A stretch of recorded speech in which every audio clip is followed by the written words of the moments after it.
Hi everybody, it's Tuesday, February 26th, 2019. It's like 5:40 p.m. My dad and stepmom just left my apartment. Julie's still here. Today I got my port put in for my chemotherapy treatments that I will start this week. If you haven't already seen or read anywhere on Facebook, I have stage 2 Hodgkin's lymphoma. It's a rare cancer that affects less than 200,000 Americans per year, and it's cancer of the lymph nodes. I have a large tumor on my lungs and heart, and it's pressing against my airway right now. So when the doctor went in to do my port surgery today, he was concerned beforehand because he didn't want to put me under a full anesthesia. He didn't want to put me to sleep fully, so I was awake. I was just comfortable. I knew everything that was going on. He actually went in through an incision here on my neck, and he said it was next to the jugular vein. And they inserted this small device with like an artificial vein on it right here. And if I could have thought, I would have taken a picture of it just so you could have seen how small it is.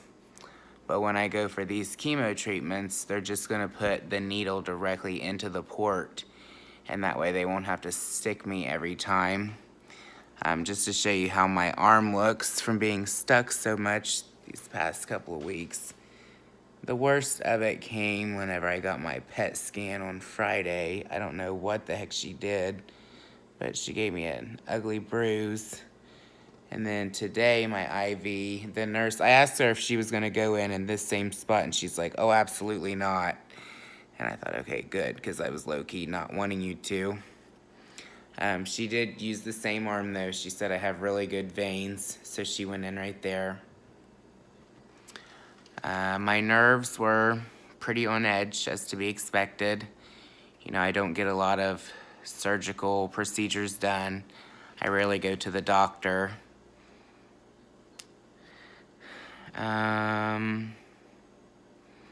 Yeah, so they cleaned me, they shaved me. I had to put on a hospital gown. I had a breakdown, you know, once I was lying in my bed in my hospital gown. I had Julie back there with me, so that was nice. After they got me prepped and everything, my dad and Sandy were able to come back, and then they took me to the radiology room. It's called interventional radiology. It's the same as like an OR, but a radiologist actually put the port in because all of these surgical oncologists were fully booked. He said I did really well. I told him that he did really well and that the team, they were great. Right now, I'm not on anything for pain. I just took a couple Tylenol to help with the pain. If I had to compare the pain to something, I would say it almost feels like a mixture of having a stiff neck mixed with a sore throat off to the side. But as far as where my port is, I have no discomfort there at all. It doesn't hurt. It just hurts where they went in through my neck. So the biggest thing right now is to just pay attention closely to it and make sure that no infection sets in or anything like that. As far as the port goes, I got a neat little bracelet that I get to wear saying that I have a port, and whenever I try to put it on, it just kind of snapped in two. So that's a no-go. And then I have to keep a card in my wallet for whatever reason. My treatments will either start on Thursday or Friday. I'm going to call and confirm that tomorrow. Like I said last night, I'm overwhelmed with all of the love and support I've got from all my friends and family. It means a lot to me to see everybody change their profile pictures, you know, to pictures of me and them, and see JD strong. And I just wanted to let everybody know that I am going to fight this. I'm going to be fine. I know I have a great support system with my family and my friends. You know, people whom I haven't talked to in a long time, they've reached out and told me that they're wishing me, you know, well on this journey, and they're sending me prayers and everything, and I couldn't be more grateful for that. My work has been awesome. My old supervisor, Erin, she's putting together a care basket and putting different things in it. My current supervisor, Carrie, she's basically told me to take whatever time off I need. She's done everything with my FMLA. I just have to call and get it situated. So it just, everything to make this process easier has been done for me, and I couldn't be more grateful for that. You know, I've had my friends just dive right in. Ethan's been calling me and texting me every day. Julie's been with me. Nikki's has gone to my appointments. I told her to sit this one out today so she could have a rest. I do believe Nikki's going to go to my first appointment with me because I just want her there for that moral support. It's a 4-hour session. I've been telling people, I said, we're going to be fighting poison with poison, which kind of what chemo is, but you know, it is what it is. Let's do it. I can't really think of anything else to talk about right now. If you guys have any questions, you know, I'd be more than happy to help. It's just, I'm still in a state of shock, really, to say that I have stage 2 cancer. I never thought that those words would come out of my mouth and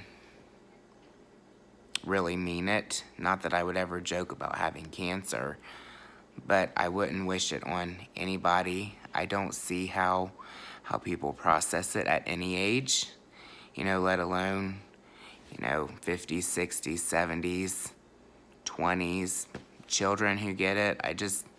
It's so much to take in. And I mean, if I didn't have the support that I have with all of you, I don't think that I would be able to process it as well. I've seen a lot of comments that say, you know, keep smiling, keep your positive attitude. And that's honestly what's going to get me through this fight. It really is, because I know this is just the beginning. You know, each test I get, each procedure I have done, it gets a little bit more real each time. And I told myself, you know, having the port put in today, that's when it's really going to hit me. Like, you have cancer, you're going to have to get chemotherapy. That's why you're getting this port put in. But I still don't think it's fully hit me yet. And it's going to hit me Thursday or Friday whenever I start treatments. And like I said, bring it. I'm ready for a fight. I don't walk away from a fight. That's not who I am. I set a goal, I make things happen, and I achieve it. Right now, my goal is to beat this cancer and be cancer-free in 4 to 6 months. And that's what I'm going to do. That's what I'm aiming for my 29th birthday present to myself. And if later on I want to go get a new car to celebrate, I might do that too. But anyway, like I said, if you have questions, comments, concerns, or anything, feel free to reach out.